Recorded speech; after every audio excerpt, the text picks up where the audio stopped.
So I'm back at Raptor's garage with Paul. He's kindly taken 3 days off work from me. So we've got 3 days to paint 2 colours, ready for one show.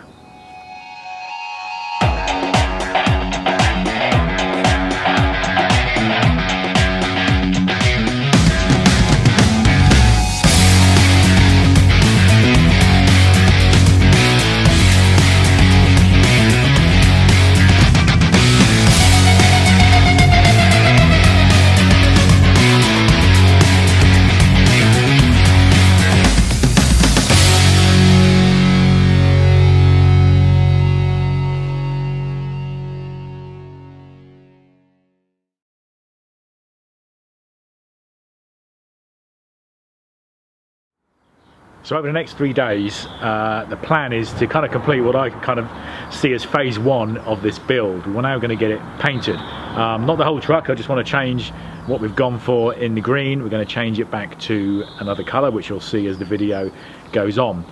Get everything back on the truck then, ready for the Adventure Overland show, which is next weekend. And then phase 2 is going to be building the aluminium canopy on the back. We're not going to get that done in time for the show. That's going to be a whole new series of videos. And then for phase 3, we're going to be working on doing all the electrics inside the vehicle and all the new stuff that's going to be going inside the canopy. But today's plan is we've got 3 days now to finish everything up on this, get the paint on and get it back together, ready to go to the Adventure Overland show. So the first job, start stripping it down and get it ready for paint. So we've got to take this tyre off, take the jerry cans off, lights off, any other kind of ancillary bits that we can get rid of. We're going to take the bonnet off because we're going to respray the bonnet, so we'll take that off altogether and just start prepping everything ready for paint. Get all these, it's not very bouncing down the fucking MC motorway, yeah. So heavy carrying this up.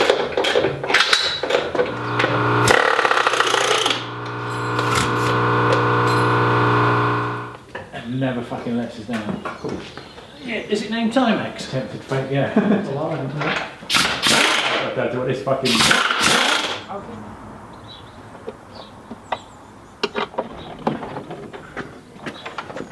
Another bit. So the weather's warming up, the wildlife is coming out. And guys, if you remember in the original videos, my plan was to build this canopy on the back of the truck and then fit the roof tent on top of the canopy, so try and keep it all streamlined. Everything was going to be in line with the actual roof of the L200. The problem, as I pointed out, and because me and Paul are constantly always thinking about these things, is I've worked out that I'm only going to be able to use one of the 3 windows if I did that, because basically the window that would open up where it would be butted up against the back of the canopy, the actual vehicle canopy, wasn't going to work. There'd then be an awning on one side which was going to restrict the use of that window, so I'd end up only being able to use one window.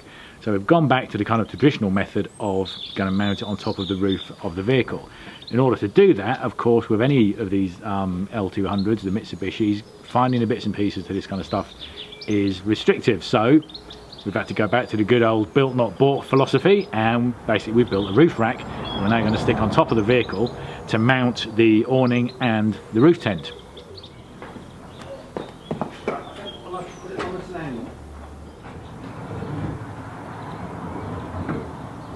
Go over or under that? It went over it. Around at the back. Yeah, that's it. And then we can get the tent in the middle of the vehicle. So yeah, this is what we fabricated, guys. Paul put all this together. This is an old roof rack that was actually on his Renault, which if you've watched the video, he's now converted that into a camper van. Vauxhall. A Vauxhall. It's not a Renault. I don't know why I said it was a Renault. I always thought it was a Renault. No, Vauxhall Vivaro. So we used part of this to build the frame to support the spare wheel on the back. We're now reusing part of it now to build this roof rack. So we've got tabs on the driver's side where we're going to put the awning. The tent is going to open this way. So if we then fit the room on, we've got the room on this side. We've got some tabs on the front in order to mount the front spotlights that we've got. So now we're just going to basically drill some holes through these feet and find a way to kind of secure it from underneath. Right, where are we at, mate? We're up to watts, aren't we? I'm welding on a couple of brackets for mudguards because we've decided having those exposed wheels at the back probably aren't good for my windscreen. Sod anything else, if I'm behind him I don't want the rocks. And you're drilling holes for roof rack, aren't you? Oh, you're shortening the breather pipe, aren't you, as well now? Yeah, shorten the breather pipe on the water tank. Now that works. Got holes now ready for the roof rack to go on, so we're going to offer that up and basically drill some holes in the roof. Yep, that's going to be fun. Yeah, just use lots We're going to ruin his roof. Yeah, use lots of silicon. At least I can weld the holes up. Yeah, I think we're getting there, aren't we? I reckon a couple of hours we'll have all this. Yeah, stripped down and ready for paint. I've got a couple of little plates to put on the front so we can remount the remount the bumper. And the weather's perfect. And the weather's perfect. So once all this is done, prepped, I've got to prime this aluminium at the back. I've got some etch primer to go on there. And tomorrow then we're on with paint, aren't we?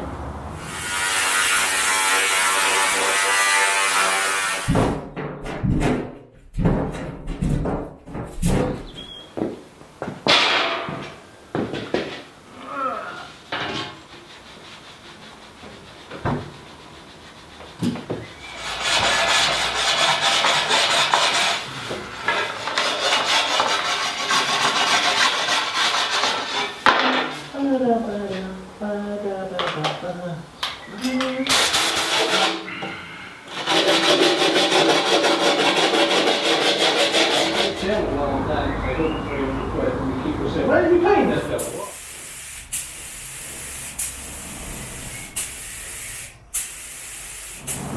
So it's been a good day. We've made some progress. It's been a lot about prepping, ready for tomorrow. Tomorrow's the day I'm excited about because we're getting the colour tomorrow. It's to be honest, it's the colour I always wanted.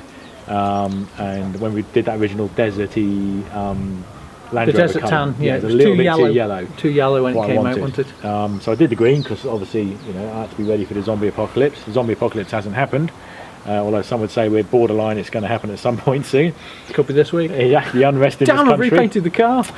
But yeah, so we're going to pick out the colour tomorrow, and it is Ford Tuscan Beige. Ford Tuscan Beige. I've shown Paul the pictures, and he reckons the closest we're going to get, or yeah, probably colour is Ford Tuscan Beige. So we're going to pick it up tomorrow. We're going to pick up a piece of aluminium to basically what will form eventually the base of the canopy when we build it, but for the time being we're just going to put it on the back to cover the back, because we're going to go to the Adventure Overland show next week, and then at the end of that, be roughing it, aren't you? Yeah, but, well, I have the roof tent on. We're going to get the roof rack. The roof rack's we've pretty much finished today. Roof rack's finished. Going to give that roller with that's some going to get rolled. tomorrow. So we'll show you how to roll the Raptor on. Yeah, we've got a proper textured brush, or the textured roller from Raptor. Yeah, so we're going to roll that. Yeah. Because it's just easier than spraying, because you'll get so much wastage trying to spray the little slats. I've decided it's going to be easier to roll it. Yeah. We've got to paint the back. Paint the back. Paint the front. Paint the front. Paint the bonnet, paint the wings. Bonnet, yeah. So pretty much just after dinner tomorrow this will be finished. Yeah, and then basically Friday is putting it all back together. Yeah, leave it dry overnight. And yeah. I've been tidying up some of the electrics at the front that I'd always wanted to get around to, just make it a bit easier to just plug and play. So I don't want to be taking the bumper off again, but we have actually done a few things where we've cut bits of the bumper away to lighten it.